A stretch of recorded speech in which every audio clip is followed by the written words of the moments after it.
Hey. I hope that everyone is in good spirits. Everyone is a clear mind and everyone is ready for the day, whatever it may bring. On today's episode, I want to talk about something very important, and we will all experience this, and it is the act of forgiveness. And like always, I want to start this off with a quote, which reads, "Forgive others not because they deserve forgiveness, but because you deserve peace." And that is by Jonathan Huey. We will at some point cross a territory, a place where forgiveness will be a decision that we make. Some circumstances are far grave than others, but ultimately we have to come to a place of forgiveness. Unforgiveness will eat away at every molecule that we have in ourselves. And it's only because the unforgiveness that we harbor allows us to extend this hurtfulness and this callousness towards that thing or that someone. We are constantly putting ourselves in a state of madness by not accepting that what had happened, and therefore there is nothing that can be done after the betrayal or the hurt that is felt. Forgiveness comes in stages, and I would err in caution that whenever things do happen, destructive, hurtful, damaging to who we are, that we don't miss the sense of sitting in it for a while and allowing ourselves to experience it as it is. Sometimes people act on forgiveness to quickly get it over with, but what they realize is that forgiving too early, too soon, because, this is what the Bible tells us, or that they feel that this notion to forgive easily or soon will somehow erase all of the things that they have felt in the first place. And what tends to happen is forgiving too soon means that you're not over it. And even when you walk the path of saying that you forgave, you don't. So let me give you an example. You have a friend, and this friend betrayed you in such a way where it may have been something that you said in privacy was shared with another person, and you found out that they told. It got back to you, and this was your deepest, darkest secret. This was something that you shared with the person that you felt so connected with, and that was betrayal for you. You acted on resolving the issue to only forgive because you wanted to be over the situation, and so you said, okay, I forgive.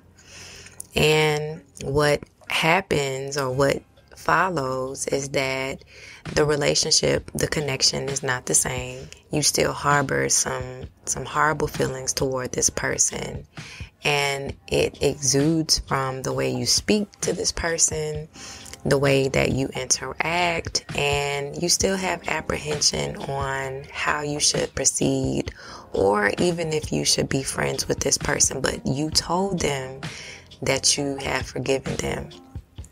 You have to be careful about how you enter into forgiveness and how you say it out loud to other people. You are opening up and saying that you no longer harbor those ill feelings towards that person because you're going towards a better you. And if they take it in and they feel that it was an honest exchange, most people feel, okay, we can get past that, all is well. But when you backpedal and you constantly throw up what that person has done to you, you didn't forgive. Because the process of forgiveness, when you have gotten to the complete process, when you said, this will no longer reign terror over who I am, you don't talk about it the same. It doesn't enter your mind the same. You are not on a vindictive journey with that person. So again, I I have to make you recognize that if you are not ready to forgive, which encompasses putting your mind, your heart, everything at ease at what happened to you, and honestly knowing that you are settled in what happened and that it's not a get back, that you have put it out of your mind in the sense of accepting that it is what it is. Now let's talk about forgiveness in the sake of, I forgive you, but I won't forget. Lots of things are etched in our mind, and we have to remember that things that are traumatic is trauma, and trauma for a lot of people cannot be forgotten. Some people can tuck away a trauma or some instance of a betrayal, but for most of us, we do remember it. More exclusively, I want to remind you again that forgiveness is a process, meaning that it will come in steps and waves. And if you are not ready, don't take that step. Now, there is no sense of time in which forgiveness should be established. But when you prolong forgiveness, you are hurting yourself more. Some people prolong the process to stay angry. This could have been 10 years ago when this act happened. And while you are mad and upset about the things that have happened to you, the person on the other end has gone about their own business. Many times people have forgiven themselves for the things that they have done to other people. If in a lapse of 10 years, you're still harboring hate and discontentment for another person, in those 10 years, that person who have hurt you has come to a place where they have forgiven themselves for acting the way that they have, or time has gone by and that's not a factor in their lives. So while you are trying to make it apparent that you still have an issue with them, every time you have their name comes up or you have an interaction or exchange with them, you're hurting yourself because you're stressing yourself out to make that notion be seen.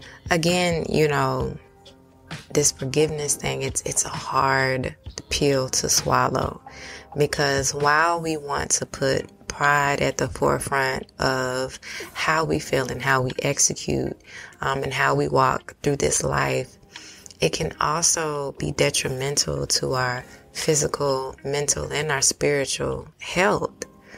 The best thing that you can do when it comes to forgiveness is, again, take it in stages. Realize where you are. You are allowed to hurt. You are allowed to grieve. You are allowed to feel betrayed. You are allowed to feel that this amount of hurt lacks understanding on the other end, and you are allowed to be mad. Let's put that out there. But what you're not allowed to do is to extend this feeling, because at this point it has bridged into unsettled and unmoved anger to the point where it's really driving you mad. And at that point, there has to be a process in where you forgive yourself for extending this as long as it has been, and forgiving the other person, because when you come out of it, you solely want your peace. And peace in all instances is the priority that we hope to engage and to lock in into our lives. If I could leave you with something, I'd leave you with this.